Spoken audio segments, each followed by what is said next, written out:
Hi Hi guys! guys! Off ko ngayon. It's Friday. At saka wala dito si Talia kasi nasa family daycare siya. So, ako lang dito sa bahay. Kaya, of course, kailangan natin i-lock yung bahay. At saka si Josh nasa work siya ngayon. So, ito guys, yung papunta ng shop natin. Ayan, ganda-ganda ko sa self ko. So, ito yung main road. So, yung walking distance lang from bahay namin is 5 to 6 minutes papunta ng local shop namin. So, normally, magkuha ko ng coffee, then pupunta ako, diretso ako sa grocery. So, minsan tumitingin din ako ng flowers dito kapag may maganda silang stocks. So, ngayon bumili ako ng sunflower para sa bahay. So, ito yung veggie section nila, mahaba. At saka ito naman yung mga fruit section nila at saka vegetable section. Noon sa dulo is yung meat nila. So, kukuha tayo ng bread dito kasi para sa dinner namin mamaya. Mag-soup kami kahit mainit today. So, ito na.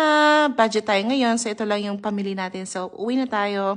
At saka ito na yung flower vase namin. Tsaka lagyan ko siya ng sunflower. Look at that. Bonggang-bonggang.